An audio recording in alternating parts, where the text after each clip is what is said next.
uma propriedade do poupador, aquele que fazia calção, cálculo, proteção, seguro, né, em seu benefício próprio interesse na defesa do patrimônio. A verdade é que com o Renascimento, o apogeu das ideias mercantilistas, que depois, mais tarde, trouxe toda a nossa formação do capitalismo, converteu a ideia de precaução como uma virtude, quando, na verdade, isso entra completamente em conflito com a ideia original da prudência, né? Uma vez que a prudência, uma virtude grega, jamais podia ser entendida como em proveito próprio. O sujeito age com prudência, age com temperança, age com coragem e com justiça, não esperando algo para si mesmo. A virtude, por princípio, é algo, uma atitude racional que o indivíduo toma, né, não por ter um lucro, não por ter um benefício, mas sim por ela mesma, né? Algo que, evidentemente, não faz sentido numa atividade mercantil. Ora, a essência da ideia de precaução ou prudência está, de acordo com a origem grega, numa habilidade de transposição do geral ao particular. A prudência é, na verdade, algo ligado à inteligência prática. O sujeito não pode ter coragem, não pode ter temperança, nem pode ter justiça se ele não for prudente. Ora, a prudência é que faz com que eu entenda que uma determinada situação se aplica a um princípio geral, né, que eu me coloco de antemão. Ora, é por isso que a prudência, dentro do saber grego, foi entendida como uma virtude central, a virtude que poderia viabilizar todas as demais. Precaução e prudência, de certa forma, né, se entende hoje como sinônimos, entende-se hoje como virtudes, mas nós não podemos esquecer que aquilo que é virtude, aquilo que o valor, depende muito do tempo em que se vive, né? No tempo clássico, né, da condição grega, a virtude era quando o sujeito era encontrada quando o sujeito se perguntava: o que eu faço se eu quero ser bom? A partir do saber romano e durante toda a tradição da Idade Média, que é depois da Idade Média que vai ser resgatado, a pergunta passa a ser: o que eu devo fazer se eu faço o correto? E é daí que surgem novos valores, as novas relações que nós vamos ter com a realidade e com as outras pessoas, a questão da responsabilidade e da culpa, de origem da nossa tradição cristã, e a ideia do correto, né, aquilo que vem da origem de valor mercantilista, da precisão e exatidão. E é por isso que nós hoje, no tempo que nós vivemos, né, nós em muito estamos buscando responsabilidade, culpa, estamos buscando precisão e exatidão, né, que faz parte do nosso tempo. E, de repente, isso se torna incompleto, se torna insuficiente, e nós tentamos, então, resgatar antigos valores, que são aqueles valores da nossa tradição clássica e que está presente em todos nós de uma forma ou de outra. Bem, justificativa para o princípio da precaução. Primeiro, a natureza do processo decisório, ou seja, como é que nós tomamos as nossas decisões diante da incerteza. A neurofisiologia nos traz alguma contribuição. Um médico português, radicado nos Estados Unidos, fez estudos com pessoas que sofriam, ou por acidente, ou por doença, alguma abração ou alguma perda, né, no córtex pré-frontal. Essa região do cérebro é aquela responsável pelas relações afetivas. E ele colocou um conjunto de experimentos demonstrando que a condição de incerteza, o arquétipo, está no jogo. O jogo, aquela situação em que o indivíduo se expõe a uma determinada condição de risco e que não tem a menor ideia do seu resultado. E ele demonstrou, a partir desses experimentos, que o sujeito, que por uma ou outra razão sofria dessa deficiência e mantinha todas as demais capacidades intactas, ou seja, plena posse de raciocínio, plena posse das demais funções e carente exclusivamente dessa função de ligação afetiva, tinha total capacidade de raciocínio lógico, raciocínio mental para executar um jogo. E quando submetido a um jogo viciado, ou seja, o jogo em que o sujeito ganha no começo, mas inevitavelmente vai perder porque ele é roubado, O sujeito joga o jogo viciado, joga até a ruína. Ou seja, na situação de incerteza, como demonstra o jogo, é fundamental o aspecto afetivo, o aspecto subjetivo, o aspecto lúdico envolvido no ato da tomada da decisão. O sujeito incapaz de ter sentimentos, incapaz de ter afetividade na condição de incerteza, ele vai à ruína. Ele não se dá conta, porque não lhe afeta aquilo que está acontecendo e a decisão baseada exclusivamente na racionalidade é catastrófica. Bem, a condição da incerteza, portanto, envolve, para tomar decisão, relações objetivas e relações subjetivas.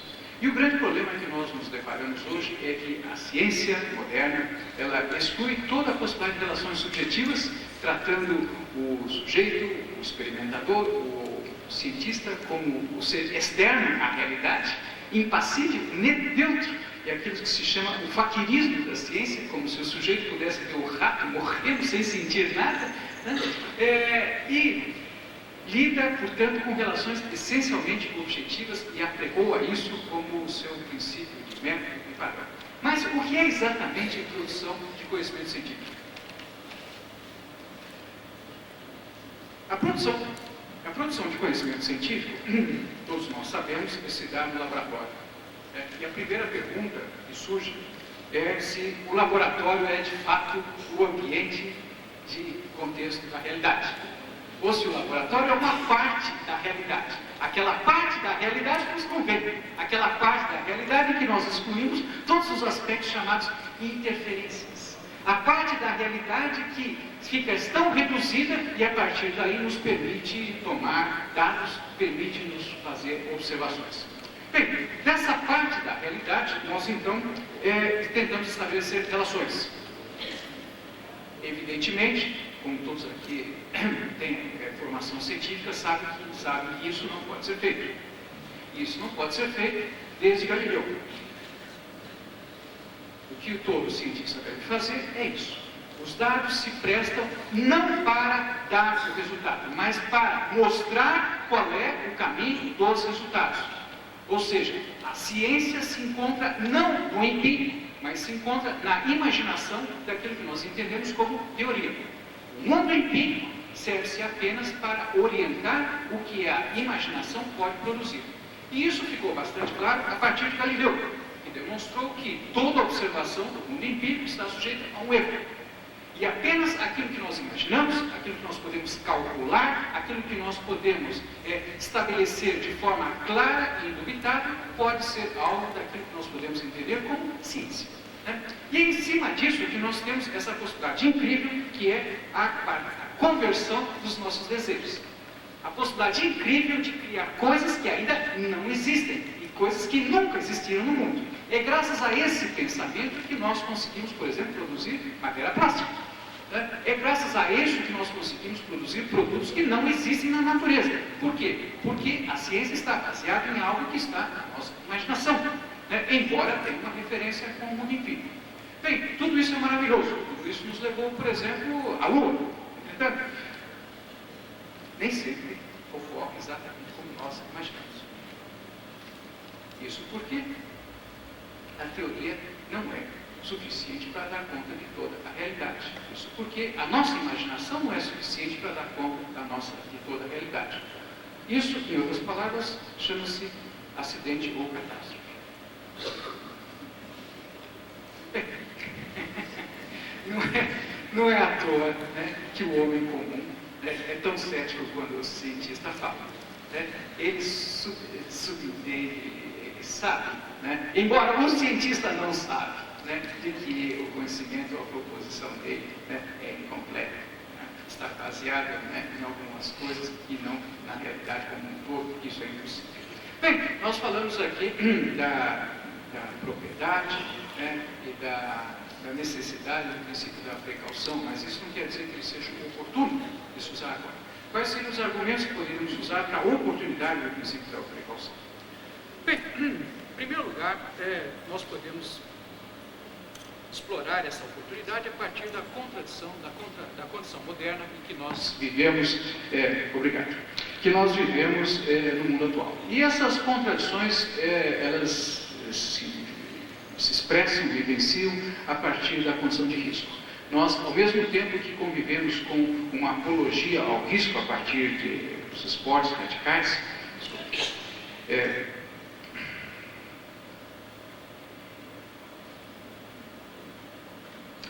convivemos também com uma demanda crescente por segurança e informação. Quer dizer, por um lado, uma apologia ao risco, por outro lado, uma apologia à rejeição ao risco. Ao mesmo tempo dessa contradição inerente da relação com o risco, nós vivemos as recorrentes crises, né, do capitalismo e a explicação na teoria econômica que as crises do capitalismo, elas são crises inerentes à própria contradição do sistema da produção do capital e que a solução para essa contradição, para essa superação da crise se encontra no risco. Então, é isso que nós temos na realidade, né? Aquilo que Schumpeter, um economista dos anos 30, né, do século passado, colocava como a destruição criadora.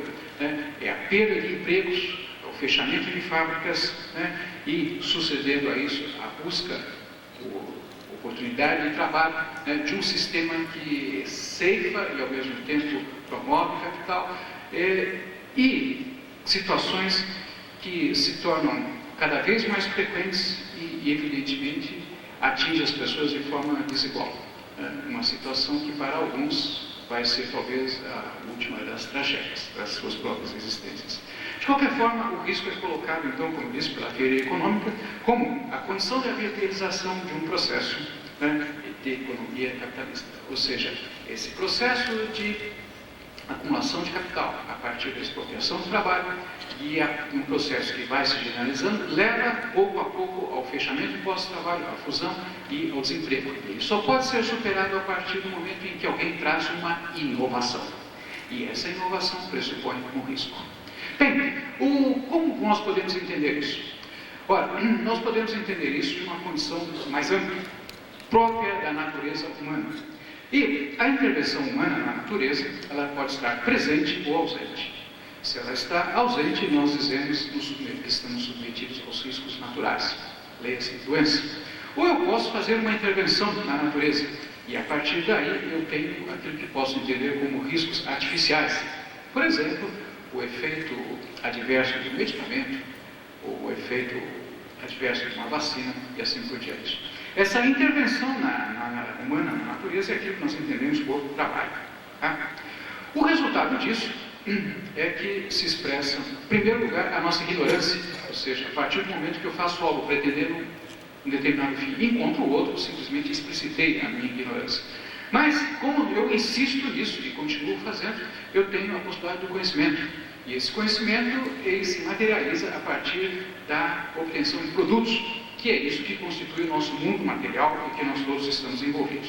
Em cada uma dessas fases, ou seja, a expressão da ignorância é o homem vivendo uma contradição. A contradição de ser natural, embora contra a natureza, não aceitando a condição da natureza como ela é. E, ao mesmo tempo, essa ideia de insistir naquilo que é aparentemente contraditório, ele se transforma num sujeito próprio ao risco. E é a partir do momento que ele se coloca como um sujeito para o risco, é que ele tem possibilidade de alcançar conhecimento.